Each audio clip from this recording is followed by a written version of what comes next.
호루지는 성덕태자에 의해서 창건된 사원이며 성덕태자 건립 7대사에도 꼽히고 있는 곳입니다. 그러나 정사인 일본서기에는 창건 기록이 없고 현재는 김당 약사열의 상광등명이나 가장 오래된 성덕태자 정기인 가미노미야 성덕법왕 제설의 기술로부터 창건년은 추고 15년인 607년에 창건되었다고 여겨지고 있습니다. 하지만 일본서기의 기술과 비교한다면 약간의 엇갈림이 생깁니다. 또한 일본서기에는 텐치 8년 즉 669년에 반도사 즉 호류지에 화재가 있어서 그 다음해인 670년에는 한 곳도 남기지 않고 몽땅 타버렸다라고 적혀 있습니다. 따라서 현재 호류지는 성덕태자의 사후에 재건되었다는 설도 있는 것입니다.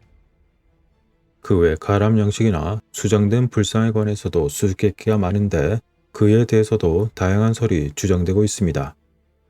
즉 그런 관계로 호류지는 현대에 있어서 많은 수수께끼를 포함하고 있는 사원이라고 할 수 있는 것입니다. 이에 대한 이야기는 골골한 세상에도 그 일부가 있사오니 관심 있으시면 한번 보시기 바랍니다. 어쨌건 그래서 이번에는 호류지의 수수께끼에 대한 추가적인 이야기가 되겠습니다. 호류지에는 몇 가지 불가사의한 부분이 있다고 하는데 그 내용은 다음과 같습니다. 우선 호류지의 중문은 일반적인 사원의 중문과는 서로 모양이 다릅니다. 하나의 예로서 시텐노지의 중문과 비교를 해보면 호류지의 중문의 경우 입구 한가운데 기둥이 서 있고 그 차이는 상당히 분명해 보입니다.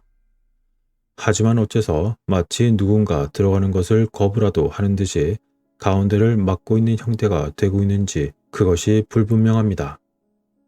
이는 서로 다른 건축 양식일 수도 있고 다른 의미가 있을 수도 있겠지만 어쨌건 이것이 옛부터 호류지의 수수께끼의 하나로 여겨지고 있습니다.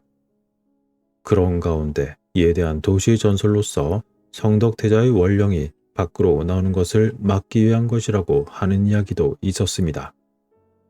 게다가 이뿐만이 아니었습니다. 중문의 기둥은 마치 고대 그리스의 건축 양식인 엔탄시스의 기둥과 상당히 비슷한 양식이 이용되고 있습니다. 이 방법은 고대 그리스 파르테논 신전에서 대표되는 양식이며 일본 내에서도 호류지 외에는 이러한 건축 양식의 유래가 없었습니다. 그렇다면 어째서 호류지에는 이러한 양식을 채용했던 걸까요? 자, 이제 두 번째로 상륜의 수수께끼라는 것인데 여기서 상륜이란 소린이라고도 하며 불탑의 꼭대기에 있는 금속재 부분을 총칭하는 것입니다. 그 기원이 인도의 석가 무덤이라고 이야기하곤 하지만 그 목적이나 용도 등에서는 아직도 수수께끼로 여기고 있습니다. 게다가 이 상륜은 호류지의 5층 탑에도 당연히 설치되어 있지만 호류지의 것은 다른 사원들과는 달리 그곳에 나처럼 보이는 것 4개가 찔러져 있는 것이 특징입니다. 이에 대해서는 번개 때문에 피뢰침의 용도로 설치되었을 것이라는 통상적인 추측이 있지만 그 진상은 불분명합니다. 그런데 이뿐만이 아닙니다. 이 상륜의 형태 자체도 매우 흥미로운데 마치 고대 기록에 등장하는 생명의 나무를 상징하듯이 매우 비슷한 모양을 일부러 집어넣은 듯 보인다는 것입니다. 여러분들도 잘 아시는 생명의 나무의 모양은 고대 문헌뿐만 아니라 고대 수메르의 그림 속에도 등장하는데 실제로 이 개념은 그보다 훨씬 더 아주 오래전부터 있었을 것으로 추정됩니다. 따라서 생명의 나무와 이곳 상륜의 컨셉이 서로 닮아 있는 것은 그 의미도 그와 서로 관계가 있을 수도 있다는 것입니다. 여기서 덧붙이자면 일본 최초의 상륜이 붙은 불탑은 소가시와 물보시 사이에서 일어난 정미의 난 뒤에 건립되었던 일본 최초의 간지 시텐노지의 불탑이라고 생각됩니다.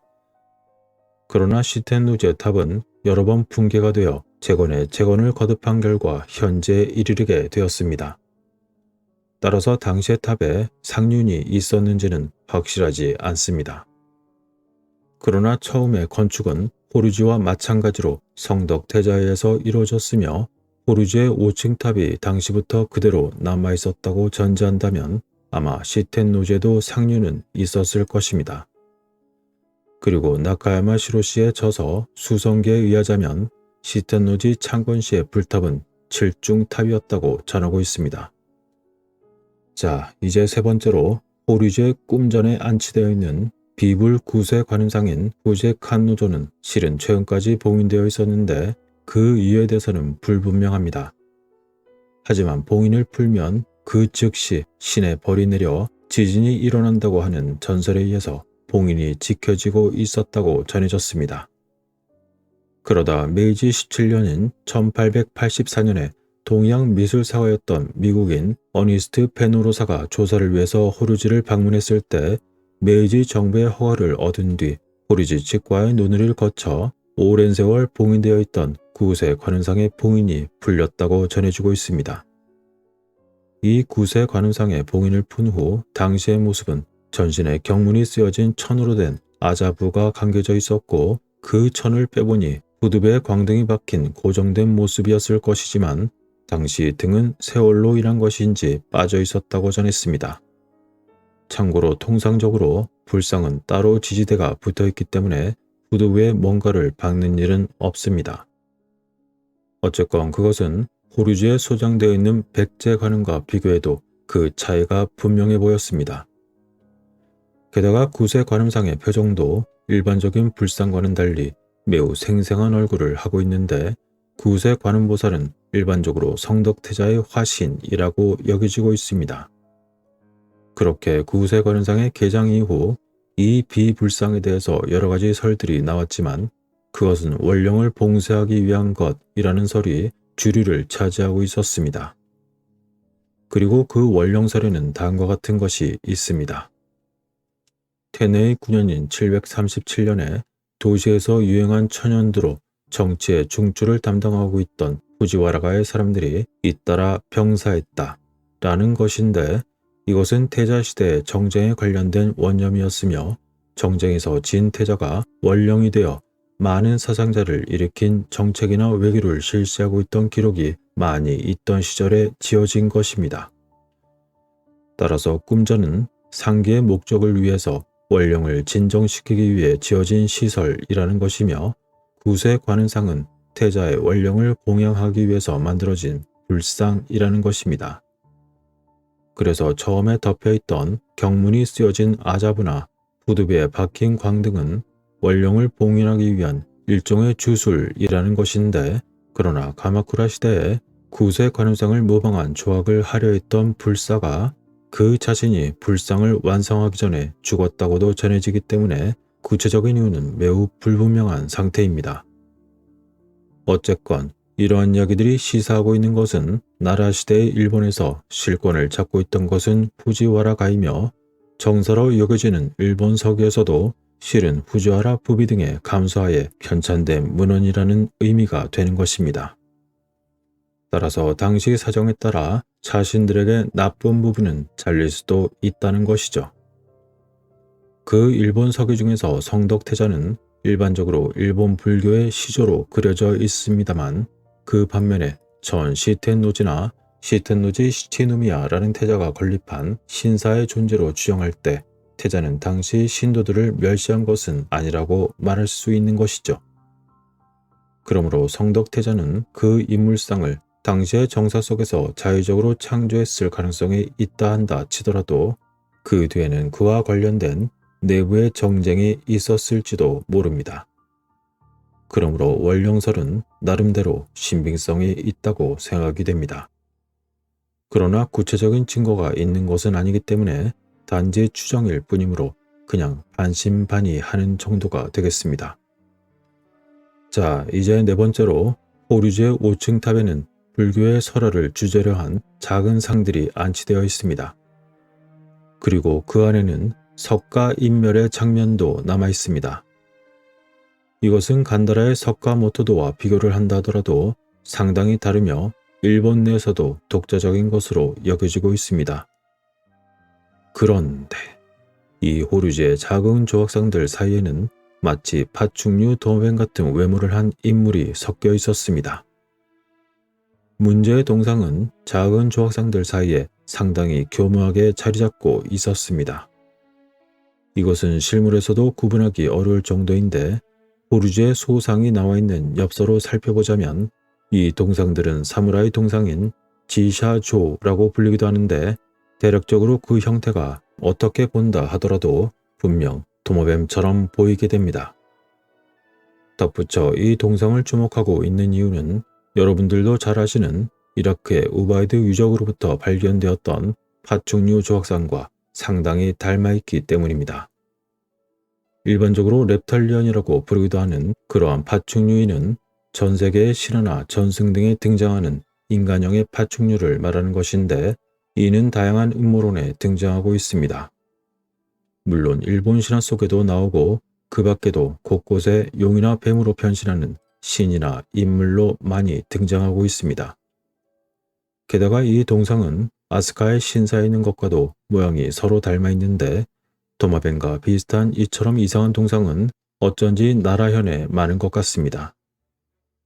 호루지의 소상들 속에 이처럼 사람이 아닌 사람 같은 도마뱀처럼 보이는 인간 외에도 사람이라고 하면 안 될 사람처럼 보이는 것들도 그곳에 포함되어 있는 것을 알 수 있습니다. 그 중 하나는 이른바 아수라를 방불케 하는 상이었는데 실은 일본 서기에 양면숙장이라는 이름을 가진 사람이라고 할 수 없는 사람이 등장하고 있습니다.